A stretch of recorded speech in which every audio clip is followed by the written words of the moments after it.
just and pulls it in. Brady looking that way. Slides, throws, caught. 31-yard line, Antonio Brown. This is for the lead, and it is just inside the left upright. It's a tough football environment. The crowd's into it. I'm really happy we got a win. We now welcome back to the show a man with over 27 years of NFL experience, a 5-time NFL Executive of the Year, 3-time Super Bowl champion as the Vice President of Player Personnel with the New England Patriots. I was with him on Sunday in Foxborough, so I get to welcome back our NFL Network front office analyst, Scott Peele. Good to see you. Good morning, Kay. Good morning, everybody. Great to be back. For those wondering, you did not let me keep the Super Bowl ring in exchange for a mug that we did on camera, but we'll talk about that at another time. You and I were there. We got to see the energy. We got to speak to Robert Kraft, all of that. When you and I argued on camera, it was great, all happening ahead of that action on Sunday night. What was your experience like that day, and what stood out to you? Okay, you know, first of all, it was a long day. I got there at 9 a.m., got to go on with you and Willie. And it was weird for me because I spent time with the fans, then I spent some time alone. And during the time with the fans, there was almost like this playoff excitement that was mixed with kind of a melancholy and sentimentality. So fans, I could see, were fighting within their own heads. And then even with myself, my own emotions were in this weird place because, again, it was a day of high intensity. But for me personally, it was kind of counterbalanced with this feeling of nostalgia. And so personally, it was kind of just a weird day. And I think it was for a lot of people. But then when you get to the game, there was just so much going on. Initially, I was surprised at how sloppy the game was because Brady had played in the elements before. He played his entire career in the elements. So he was off the mark quite a bit. And I remember seeing that previously in other big games where he starts off that way and he's high with his throws. They're a little bit off the mark. It's just not normal Tommy ball. And it got normalized. So it surprised me how it started, but then he finished like a true champion and showed again exactly why he is the greatest quarterback of all time. The other thing that I thought was really interesting and noteworthy of the game was Mac Jones, because I think you, Willie, and I talked about this. There was no pressure like the pressure that was on Mac Jones. He had more pressure than anybody involved in this game, more than Bill, more than Brady. And to watch how he performed that day, and early in the game, he took some hits.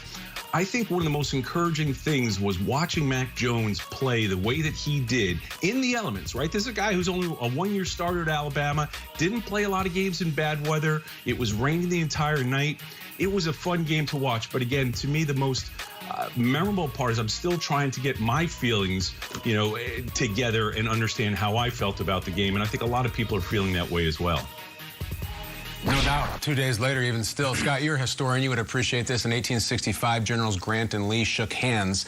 And the most anticipated handshake since then happened after this game between Coach Belichick and Tom Brady. And yet it was very brief, very quick. It was less than a second. Somebody timed it because come to find out they had an extended meeting afterwards behind closed doors. What was your take on their decision to make this away from all the camera and all the fans?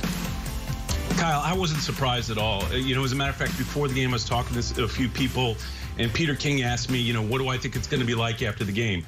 And I told him my guess is that they're going to do the right thing publicly, show one another respect, shake hands, and then they'll meet afterwards. And that's exactly what they did. And as a matter of fact, I got to see both of them when they came out of that meeting. I was down in the tunnel and with my daughter, and we got to see them and visit with them. And I wasn't surprised at all because these are two fiercely private people. And what we saw unravel, not just in the last week, but in the last 2 years, is a lot of the people outside of the principals involved in the relationship talking about and characterizing how they feel about one another, hearing stories.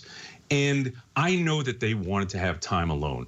They are not only fiercely private, but they respect one another and they truly, genuinely care about one another. And they want this relationship to stay intact. Meetings like that need to happen in private. It's like a very, you hear about people that get divorced or breakups. We've all had breakups.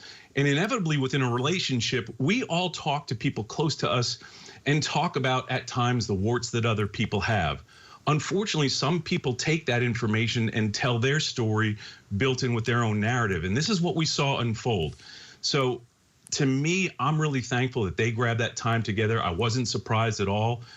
They are going to be going to the Hall of Fame. They will be at one another's Hall of Fame inductions, and their relationship will be fine in the future. All right, let's talk about another situation with a future Hall of Fame quarterback. The Steelers, Scott, they lost their third game in a row.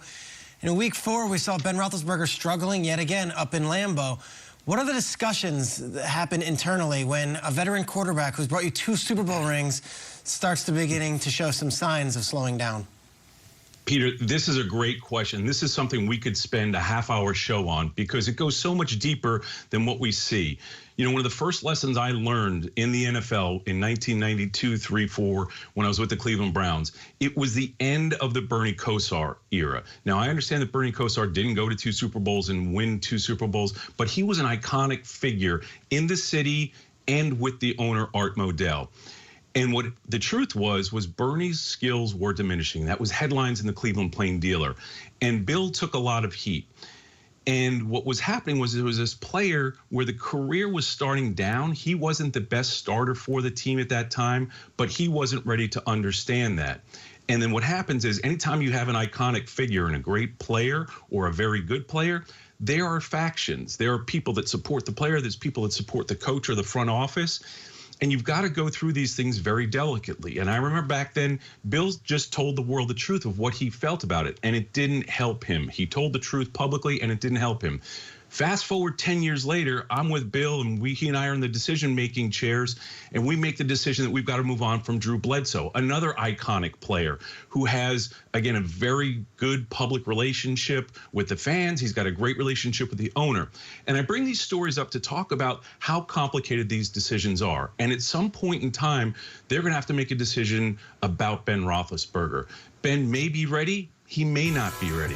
You know, early in my career, I also heard a great quote from Coach Parcells, and he said, seldom, if ever, in this game, do things end the way that you want.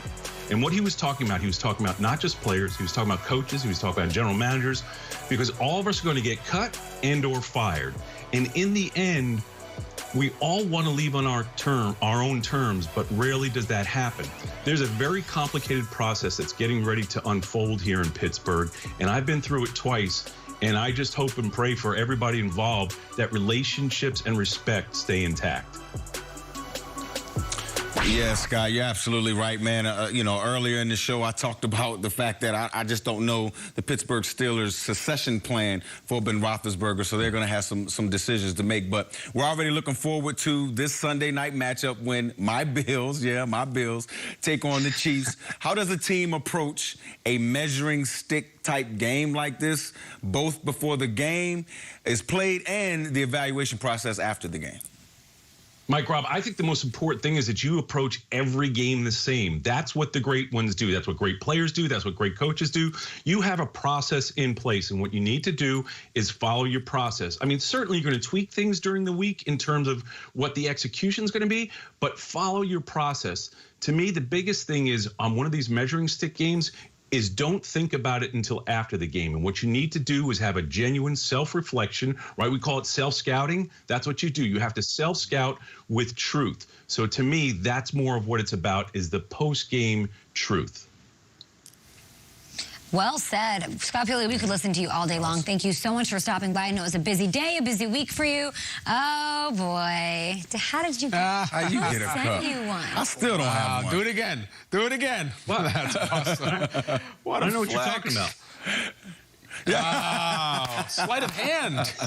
Wow, move over Copperfield. That's it. John Dornbos, hello. Look out. Thanks, Pioli. We've already crowned a few angry run winners this season. What city will Kyle be sending the scepter to next?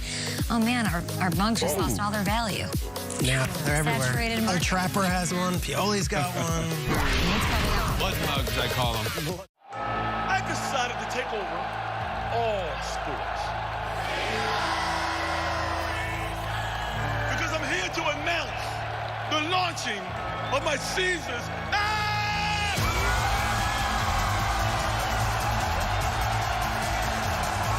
Oh yeah, and yeah. Sound the bells. Release the doves and put some respect on Caesar's name. At Jiffy Lube, it's our job to keep you moving. With a full range of services from oil changes and tire rotations to filters, wipers, and more, we've got what your car needs right when you need it, so you're ready for whatever